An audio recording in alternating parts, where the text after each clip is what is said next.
Bonjour à toutes et à tous et bienvenue pour cette vidéo. Excusez du peu le bruit de la pluie parce que oui, aujourd'hui nous récoltons les résidus périphériques d'une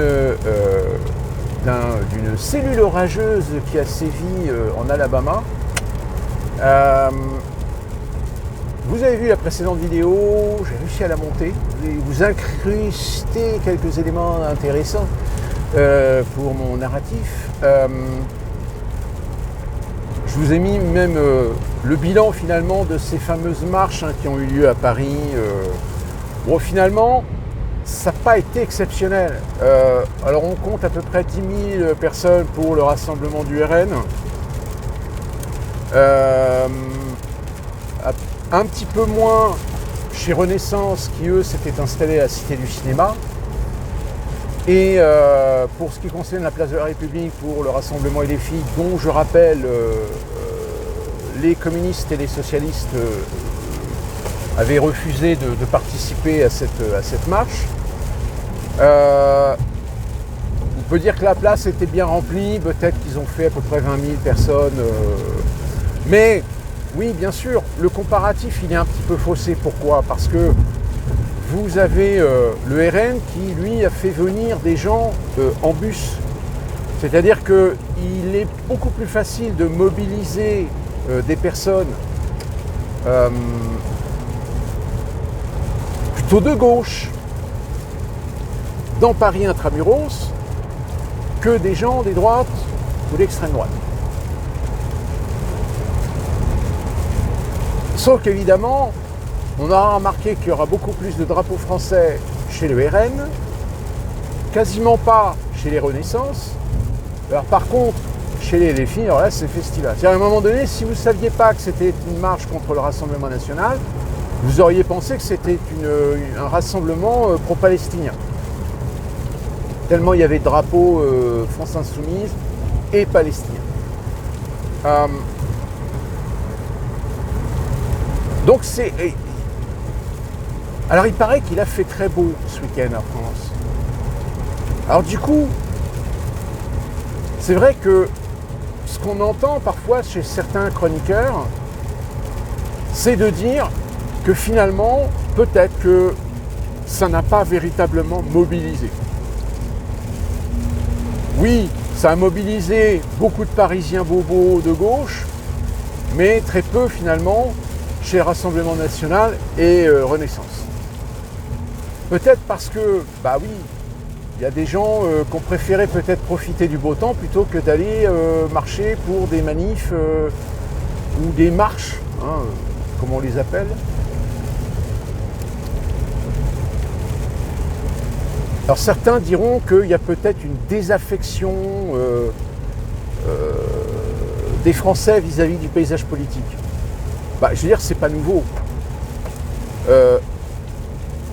Certains disent que finalement, peut-être que si Marine Le Pen fait 37% selon un sondage, elle le ferait plus par un vote contestataire, par un vote,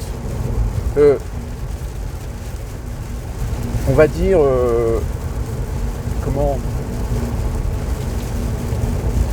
Oui, un vote contestataire. C'est pas un vote pour Marine Le Pen, mais c'est un vote contre.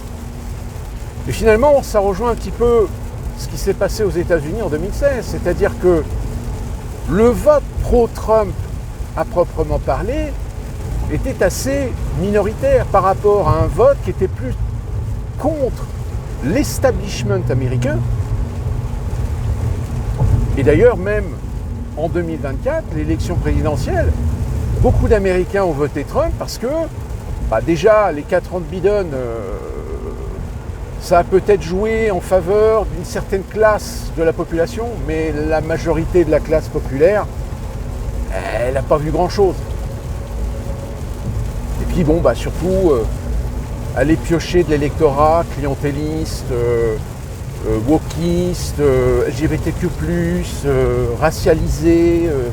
Il y a un moment donné où c'est pas jouer la carte d'un peuple comme en France, on est normalement censé le faire, c'est-à-dire unique et indivisible. mais le vote communautaire.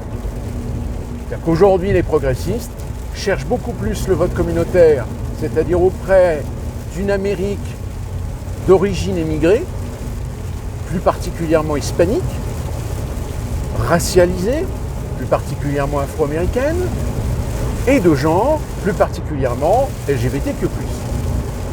Donc c'est-à-dire que le Parti démocrate, comme j'ai envie de dire le Parti socialiste en France, se sont littéralement désolidarisés de leur fonds électoral qui était logiquement le leur, c'est-à-dire le populaire. C'est-à-dire l'ouvrier, la classe moyenne, l'employé, le salarié. Ben, tout ça, ils ont tourné le dos. Tourné le dos parce que dans cet électorat a commencé à se développer une forme de populisme. Et ça, le populisme, quelle horreur! Et en France, c'est exactement ce qui est en train de se passer, c'est-à-dire que la LFI était en train de piocher dans un électorat plutôt jeune, étudiant, racialisé, musulman, puisque aujourd'hui l'électorat musulman est un électorat qui n'est pas négligeable, au vu des résultats des élections précédentes. Sauf que, voilà, ça ne joue pas en réalité le principe et la règle d'une élection je dirais d'une idéologie politique à l'échelle nationale de la France, c'est-à-dire de s'adresser à tous les Français, et pas qu'à une communauté en particulier. Or, diviser pour mieux régner, oui, sauf que le problème, c'est qu'il y a un moment donné où vous créez des jalousies, vous créez des dissonances cognitives, vous créez un manque de discernement par rapport à cette stratégie, finalement, auprès de beaucoup de gens. Et oui, relance un phénomène de racisme à l'encontre de certaines personnes vis-à-vis de la diversité. Pourquoi? Parce que la diversité, on lui donne de plus en plus d'intérêt, on lui donne de plus en plus d'avantages, on lui donne de plus en plus de souplesse que vous n'avez pas, auquel vous n'avez pas accès. Pourquoi? Parce que vous avez le malheur d'être blanc. Parce que vous avez le malheur d'être trop français, même si vous êtes issu vous-même de l'immigration portugaise, espagnole, polonaise, bulgare, hongroise, roumaine, italienne, enfin ce qu'on appelle l'immigration intra-européenne, plus particulièrement. Donc, ça devient compliqué, et c'est pour ça que les sondages aujourd'hui ne sont pas totalement fiables, parce que malheureusement, ils ne sont le reflet que d'un échantillon qui, je le rappelle, depuis quand même quelques années, a une fâcheuse tendance à se réduire. Avant, on arrivait quand même à faire des sondages sur 10 000, 12 000, 15 000 personnes sur un échantillon relativement large. Aujourd'hui, le problème, c'est que les sondages, il les faut rapidement. Donc pour pouvoir faire les compilations rapidement, on a réduit les échantillonnages. Et vous regardez, moi je vous invite, tous les sondages qu'on vous montre à la télé, sur Internet, etc., allez chercher les sources. Vous allez vous rendre compte d'un truc, c'est que l'échantillon est quand même relativement faible. Et encore, je ne parle même pas de la procédure, de la pratique. Je vous ai déjà expliqué comment ça fonctionnait. Alors oui, aux États-Unis, Donald Trump, aujourd'hui, il s'en prend plein la gueule. Oui, il y a peut-être des chances que Elon Musk soit remercié. Le seul problème, c'est que comment faire comprendre que c'est pas aussi simple sur le plan économique et social vis-à-vis d'une population qui est majoritairement hypersensibilisée, majoritairement infantilisée et qui ne comprend pas ou qui ne veut pas comprendre. Et malheureusement, j'ai envie de dire, en France, vous avez quasiment aujourd'hui le même type de clients. C'est-à-dire des gens qui ne veulent pas comprendre qu'aujourd'hui, on ne peut pas tout avoir. Qu'on est obligé de faire des concessions. C'est comme, par exemple, cette idée que des gens me disent « faut sortir de l'Europe ». Je dis oui, il faut sortir de l'Europe. Mais attention, sortir de l'Europe, ça va demander des concessions. C'est-à-dire pendant plusieurs mois, il va y avoir des difficultés à surmonter. Or, pour surmonter ces difficultés, il faut des gens honnêtes. Il faut des gens de volonté, des gens d'ambition, des gens patriotes, prêts à défendre les intérêts du pays vis-à-vis de ceux qui seront des revanchards, comme c'est le cas en Grande-Bretagne. En Grande-Bretagne aujourd'hui, c'est une catastrophe. Pourquoi ? Parce que le système politique a tellement été vérolé par des gens hargneux, pro-européens, qui ont finalement sabordé, et qui sont en train de saborder la Grande-Bretagne. Donc évidemment, vous avez les cons qui disent « regardez, hein, le Frexit, ça ne marche pas. Le Brexit, pardon, ça ne marche pas. » Bah, évidemment que ça ne marche pas, parce que déjà, il faut quelques années pour rétablir les accords commerciaux qui avaient été faits via l'Union européenne. Donc la Grande-Bretagne est obligée de renégocier quasiment l'ensemble de certains traités, que ce soit avec l'Union européenne ou que ce soit avec les pays de l'Union européenne, puisque maintenant, vu que la Grande-Bretagne n'est plus dans l'Union européenne, elle ne bénéficie plus des... Enfin, vous voyez, c'est... Or, pour pouvoir faire cette transition, bah, il faut des volontés. Or, il se trouve que les gouvernements successifs qui se sont succédés aujourd'hui au 10 Downing Street, bah, ils ont pris le temps. Hein. Même, on peut les accuser d'avoir sabordé les négociations pour faire foirer, finalement. Et bien, les conséquences, elles sont économiques et sociales. Plus une immigration, alors soi-disant contrôlée, mais le problème, c'est qu'aujourd'hui, vous avez un conflit de territoire. Un conflit de territoire entre ceux qui sont une immigration naturelle, de par l'Empire britannique qu'il a été à l'époque, plus particulièrement vis-à-vis de l'Inde. Hein, aujourd'hui, vous avez beaucoup d'Indiens et de Pakistanais en Grande-Bretagne, sauf que déjà, vous savez que les Indiens et les Pakistanais ont quand même des préférences religieuses très distinctes. Et vous rajoutez là-dessus les populations afghanes, syriennes, irakiennes, bref, toutes ces populations, Orient, Moyen-Orient, Afrique, mais anglophones, hein, puisque nous en France, on a des problèmes, mais avec des problèmes avec des gens qui sont plus particulièrement issus de pays francophones, dont d'ailleurs, hein, l'histoire algérienne, là, on est en train d'assouplir. En gros, on est en train de baisser son froc, quoi, vis-à-vis de l'Algérie. Car l'Algérie, elle a fait de la résistance, l'Algérie, elle nous a craché dessus, l'Algérie, elle ne veut pas reprendre ses ressortissants, etc. Vous croyez que là, le pignouf là, qu'ils ont placé au ministère des Affaires extérieures, au ministère des Affaires étrangères, pardon, vous croyez qu'il va obtenir que l'Algérie reprenne ses ressortissants qui sont expulsés de France ? Non, je pense pas.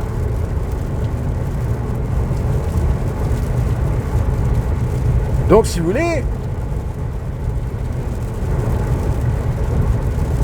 il y a un moment donné, il faut légitimement se poser la question, c'est pourquoi ?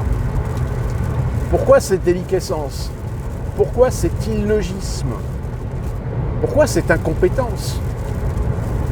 Pourquoi ces politiques qui consistent à baisser son froc à chaque fois que ah oui, mais on ne peut pas décider, ah oui, mais on ne peut pas trancher parce que vous comprenez, il y a des conflits d'intérêts économiques, politiques, idéologiques, etc. Donc, c'est-à-dire que vous allez mettre en péril l'intérêt de la majorité pour défendre les intérêts d'une infime micro-minorité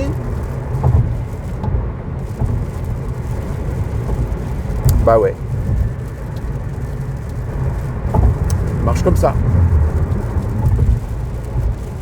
Alors aux États-Unis, oui, bien sûr. Là, ça commence un petit peu à gronder sur le coût de la vie.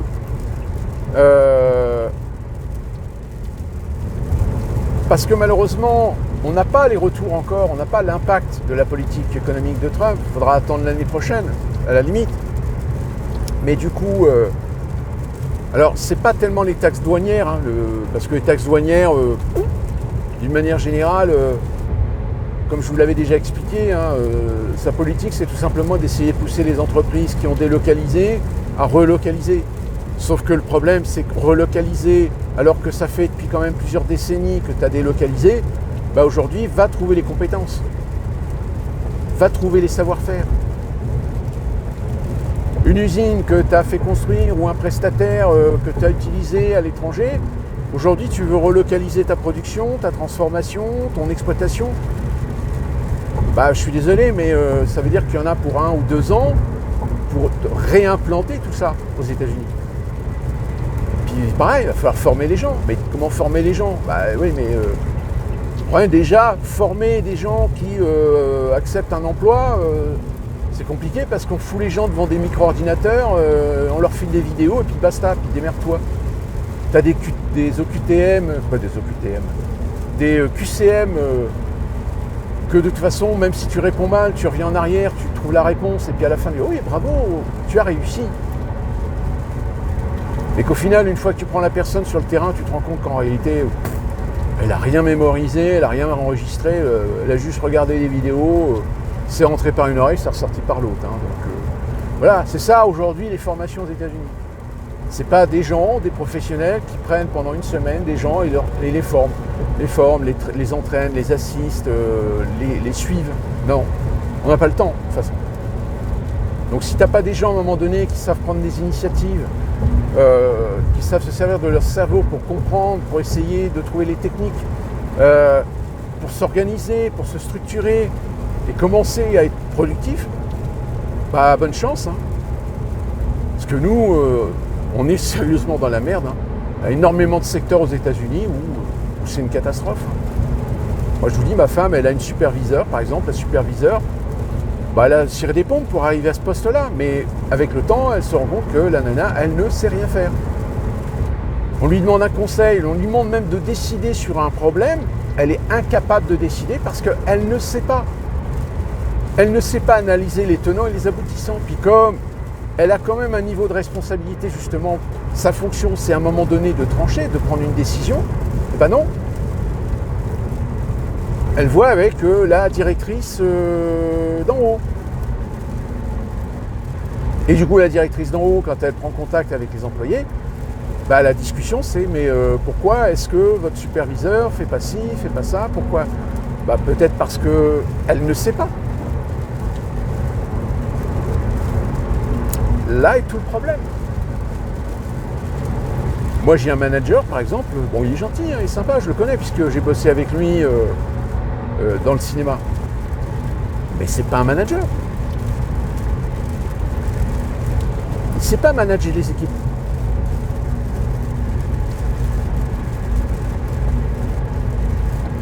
Et malheureusement, pour vous expliquer un truc, le fait qu'il y a depuis maintenant de nombreuses années d'énormes difficultés de trouver des gens compétents, eh bien on a tout simplement simplifié, c'est-à-dire qu'on a hyper développé les procédures, c'est-à-dire qu'on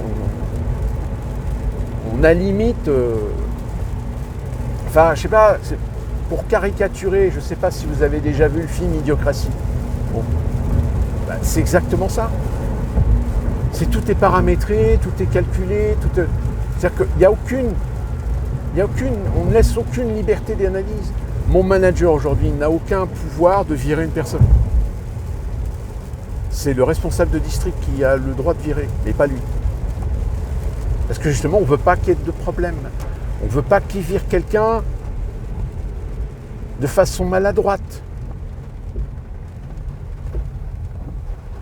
Si vous suivez mes vidéos, quand je dis maladroite, je le mets entre guillemets pour que vous compreniez bien.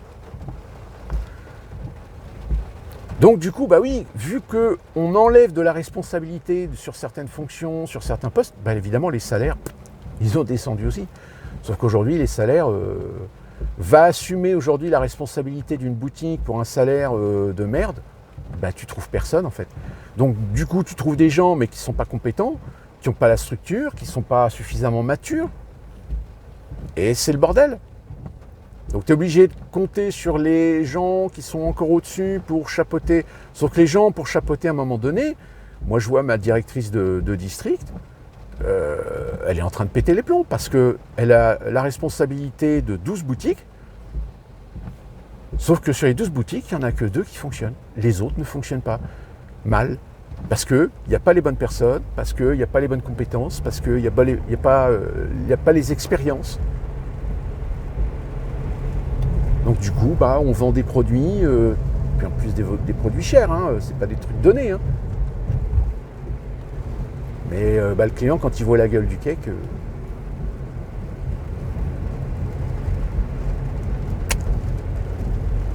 et c'est partout pareil. Hein. Même Cracker Barrel, quand j'ai travaillé à Cracker Barrel, qui est une chaîne de restauration traditionnelle, chez eux c'est pareil. Hein. Tout est paramétré, jusqu'à même tu t'as pas le droit de mettre plus de 4 morceaux de brocoli, 4 morceaux de pommes grillées, pas plus. Hein. Même si tu as un petit morceau, ça fait 4. Voilà. Putain, le client, il paye, quoi. Mais non, vous n'avez aucune liberté. Vous devez respecter scrupuleusement la règle. Tu n'as pas le droit de t'en écarter. Alors, moi, je fais partie des gens qui s'en écartent. Mais attention, je m'en écarte dans l'intérêt de l'entreprise, dans l'intérêt du produit, au final. Donc, on ne me dit rien. Pourquoi ? Parce que j'ai la maturité, j'ai l'expérience. Mais ça, tu ne peux pas le faire avec des jeunes qui n'ont absolument aucune expérience.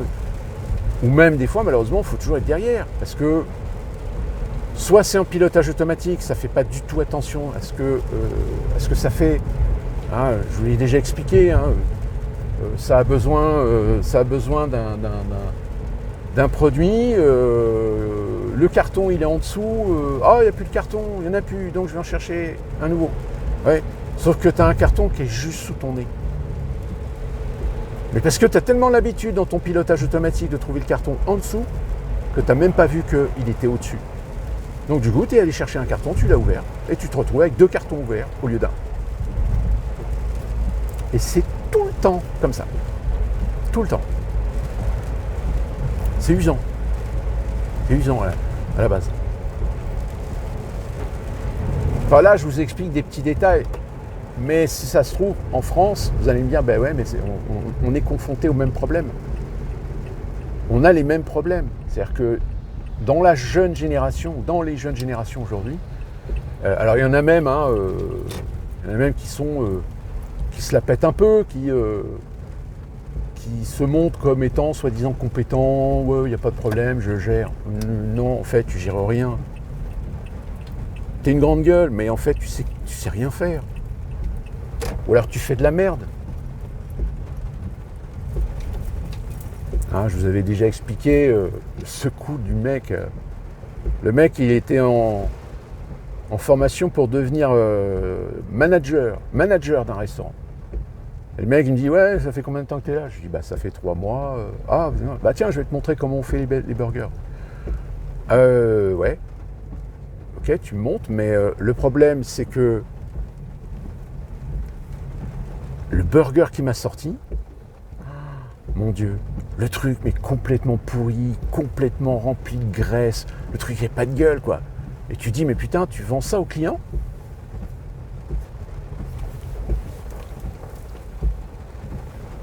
Et le mec va devenir manager.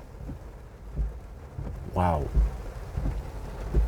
Là, tu dis, ouais, non, là, il y a un problème, quoi. Et c'est ça.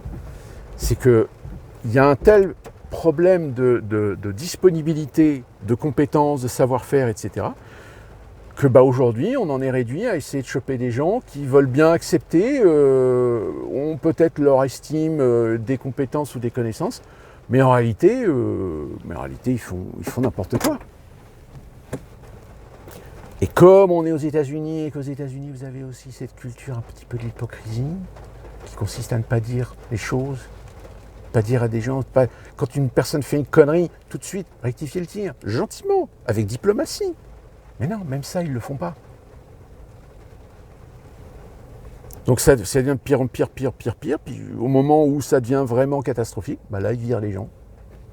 Ouais, il vire les gens, mais le problème, c'est que tu ne vas pas trouver une personne expérimentée ou qualifiée. Tu vas trouver une nouvelle personne qui n'y connaît rien, qu'il va falloir former, qui va mettre du temps à adopter, à connaître les techniques. Et du coup, on tourne en rond. On tourne en rond et la qualité de service, la qualité de produit, elle baisse. Jusqu'au moment où tu n'as plus suffisamment de clients. Sur Internet, tu as plein de gens qui te font des commentaires très négatifs. Et puis, au bout d'un moment, tu finis par fermer parce que tu ne vaux plus rien. Hein, pour la petite anecdote, moi j'ai formé un manager, assistant manager, pour une autre boutique qui devait ouvrir à Salisbury. Le problème, c'est que tu te rendais compte que le manager, il était un peu trop confiant en elle. Je dis il ou elle parce que c'est genre. Et l'assistant manager, pareil, il se mettait un petit peu dans la peau un peu trop rapidement, comme si il était capable de faire tout de suite, machin. Ils ont tenu 3 mois. Au bout de 3 mois, ils se sont tous fait virer. Parce qu'ils étaient incapables de gérer le truc. Alors, à leur défaut, ils n'ont pas eu l'équipe qu'il fallait. C'est-à-dire qu'on a mis des gens, mais la moitié des gens, en fait, n'étaient pas compétentes. Ça ne marchait pas. Puis au niveau des bakers, les bakers, catastrophe aussi, pas suffisamment rapide, pas suffisamment productif, ratage sur la production de certains cakes, etc. Alors, production de certains cakes, ils font, je crois, c'est 50 cakes par fournée, 25$ par cake, vous faites le calcul. Vous voyez la perte financière? Ça fait mal, hein. Alors quand ça arrive, ça peut arriver, hein, mais ça arrive 1 fois, 2 fois, 3 fois, au bout de la 3e. Là encore, si vous ne faites rien, si vous ne dites rien, si vous, à un moment donné, vous ne mettez pas votre nez dedans en disant oui, qu'est-ce qui se passe, ou soyez un petit peu plus concentré sur ce que tu fais, ou truc comme ça. Non. Pourquoi? Parce que, malheureusement, comme je vous l'ai dit tout à l'heure, ils suivent des protocoles. Ils suivent des procédures. Sauf que malheureusement, il y a certains produits, la consistance, la qualité du produit fait qu'il y a un moment donné, si tu n'as pas la notion, la compétence d'adapter ta procédure pour avoir un bon résultat, et finalement, le résultat, c'est de la merde. C'est de la merde parce que tu as scrupuleusement respecté la procédure. Mais tu t'es pas adapté. Tu n'as pas acquis l'expérience, tu n'as pas acquis le savoir-faire pour un moment modifier 2-3 trucs pour avoir un meilleur résultat que ce que malheureusement tu obtiens en suivant scrupuleusement la procédure, parce que la procédure, elle n'a pas compris que tu as certains condiments parfois qui ne sont pas forcément de même qualité suivant les périodes, etc. Et tu perds de l'argent. Voilà. Donc je vous ai donné quelques anecdotes personnelles pour vous dire que, attention, ce que vous pouvez entendre sur les États-Unis, tous ces gens là qui perdent leur boulot dans la fonction publique, etc. Oui, malheureusement, il y a des gens qui vont perdre leur boulot, qui étaient peut-être des gens compétents, etc. Malheureusement, ils payent le prix de décennies de laisser-faire, de décennies de collusion, de gabegie, de fainéantise. Et qui fait que malheureusement, on n'a pas le temps de faire au cas par cas pour dire lui il est bien, lui il est pas bien, lui il est moyen, lui c'est une grosse merde. Donc ils disent tout le monde dehors. Ah c'est radical, c'est brutal. Comme je vous l'avais déjà expliqué, ce qui se passe aux États-Unis au niveau de l'administration fédérale, c'est exactement ce qui pourrait éventuellement arriver en France au niveau de la fonction publique. C'est qu'à un moment donné, on va commencer à faire le tri. C'est-à-dire que on va essayer de garder les meilleurs. Par contre, on va virer les moins que rien, quoi, ceux qui branlent rien, ceux qui servent à rien.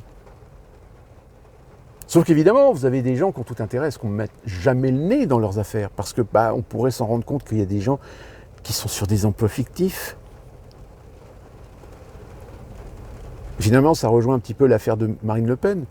C'est que Marine Le Pen, elle a fait finalement ce que pas mal de gens font. Sauf qu'elle a le malheur d'être Marine Le Pen, Rassemblement National. Ah, vous allez me dire, oui, ils pourraient faire la même chose, ils pourraient balancer des gens pour se dire, ouais, mais s'ils le font, ils vont se faire encore plus massacrer. Là est tout le problème entre les us, coutumes, et les mœurs et la façade. Eh oui. Sur ce, qu'on se retrouve très prochainement pour une autre vidéo. Si j'espère que celle-là, je vais pouvoir la monter aussi. Portez-vous bien, soyez attentifs. Bouge plus du mieux.